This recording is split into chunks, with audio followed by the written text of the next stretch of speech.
Isabel, thank you so much. Right, time to have another look through the papers this morning. In the studio with us, the broadcaster Sean McDonald and the writer Emma Wolfe. Good morning again to both of you. Emma, let's start with teaching and education, because the National Education Union are having their big meeting this week, so that's why we're learning lots about kind of the sentiment of teachers currently. And what we're hearing is, you know, if they don't get what they want come September, we could be talking about strikes again. Yeah, more strikes. We had a pretty bad year for teaching strikes, well, as well as the NHS last year. And this is a ballot. They had 150,000 teachers voted for strike action, and that's 90% of their voting members on a 50% turnout.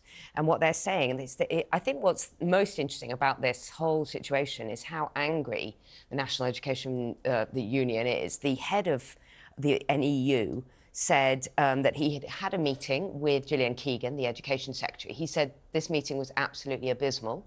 He's accused ministers of burning down the House as they prepare to leave government.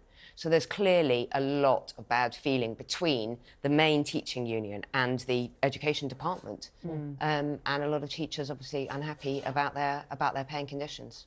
It's awful, isn't it, Sean? Because children have been through enough. And either way, whether you stand on the side of the strikers or the side of the government, you know, children aren't going to get taught at the end of the day. Are we going to have another generation of kids who've missed out on a full education? Yeah, absolutely. We obviously saw so much disruption during COVID, and I'm sure if you ask the majority of children, are you happy with being off school? The answer might actually maybe sway more towards yes, which I can understand, but it is going to be impactful in these interruptions, in whether it's curriculum, studying, preparing for exams, going on to university, and it's something that we'll actually see having a knock-on effect possibly in the economy, graduation rates, you know, uptake in further education.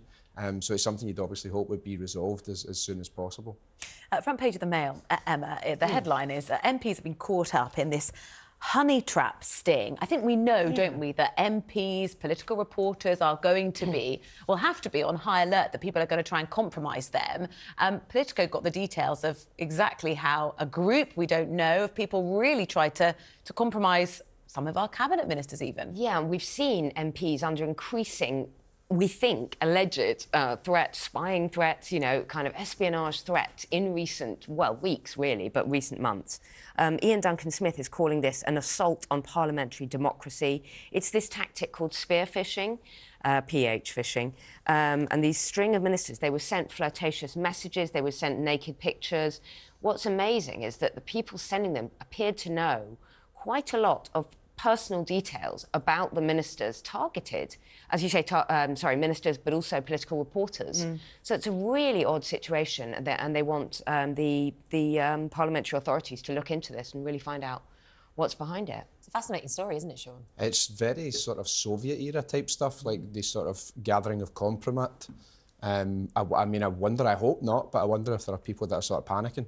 Have they engaged with it? Because the fact that it's now come out as a story and that it's been publicly discussed, that sort of suggests to me that there may be some information that has gone outwards that you would hope. I think there was at least one victim who said, well, I did actually reciprocate with information, and they've come forward to say, look, this is what's happened, and reported it to police. I mean, how naive do you have to be? Come on.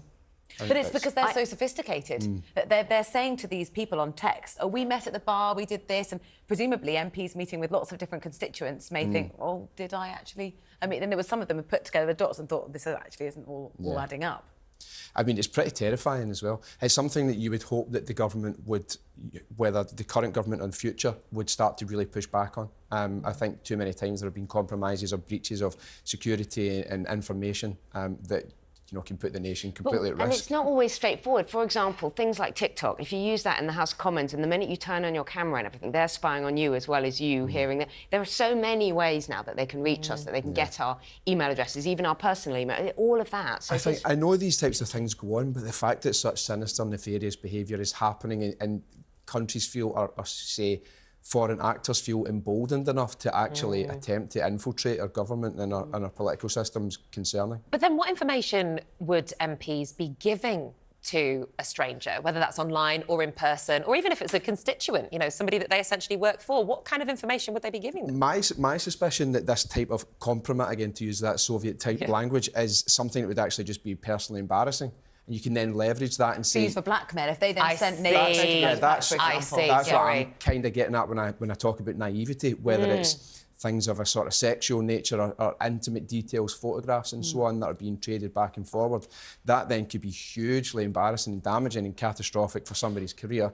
So they then may say, don't worry, this will never go anywhere, but you're going to have to start giving us information. And I don't think it's being naive to suggest or suspect that that's the type of level that we're dealing with. My goodness. Well, we're going to move on to another story now. Emma, the front page of, page 11 of The Sun. Tickets for the first ever public tours of Balmoral cost how much? This is a lovely story, though. There's so much bad news at the moment. I thought it was a lovely story. So Balmoral, the ticket's quite expensive. £100 for an adult ticket and then 50 quid for your afternoon tea. So Balmoral is going to be opening to the public for the first time since it was completed in 1855 in Aberdeenshire. And you will be shown a couple of dining rooms, drawing room, the Pages lobby, the Red Corridor, the ballroom, the gallery where King Charles's watercolours are displayed, some of the Queen and the Queen Mother's outfits, some of Queen Camilla's outfits. So I think, we know, because the tickets have sold out, the public are going to be all over this. It's quite a long way to go if you're down south, but I think people are going to be very, very keen to have a look around Balmoral, despite that staggering price tag.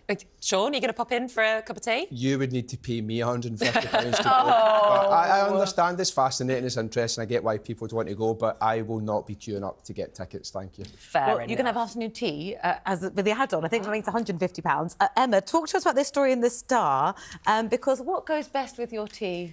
So apparently breakfast tea is quite malty and quite earthy, so you need snacks. This is the best snacks to eat with your breakfast. You guys drink tea. I don't drink tea. I drink coffee. Anyway, you need a light... Nickola's sort of hiding. I'm waiting for you to announce. That's what I'm watching. No, these are wrong. You need a light and earthy snack, something oat or nut-based, not chocolatey ones. If you get chocolate bourbon, it's OK. You can still have chocolate digested. But because of the malty nature... You're not bothered. They're chocolate biscuits. Come on. Because of the malty nature of the tea, when you put a chocolate bourbon or a chocolate digestive in, it becomes overpoweringly sweet, according to scientists. But which has been voted Britain's most favourite biscuit? Hobnobs, because they're oaty and nut-based. Well, funny you mention hobnobs, Emma, because here's what I prepared earlier, is a plate of hobnobs on the right and digestive biscuits on the left. If you want to have a little taste, go on, Sean, you can be our taste tester. Yeah. Which one survives the dunk best? In fact, I'm going to take one. What am I doing? Yeah, but can I just say, just in terms of science, it's better without the chocolate because it's better without the chocolate. Yeah, because it's overpoweringly sweet. The chocolate is too sweet. Okay, so I'm going to dunk at the same time here. I'm going to do a double dunk, and I'm going to see which one drops off first. But why don't we move on to the next story whilst I do this test? Well, shall we? Presumably some taste testers were involved in this experiment. Sean, traditional 9 to 5 working hours might actually be good for you. That was a terrible time to ask me.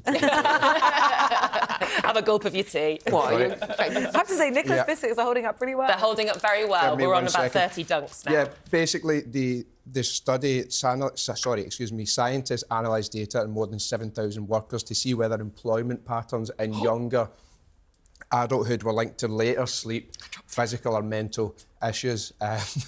Sorry, Sean, I don't mean to put you off, but I can conclude that the hobnob fell in and the digestive biscuit has given up. So I presume, hang on, hobnob intact. There we go, conclusive proof. Carry on, Sean. Scientific experiment taking place.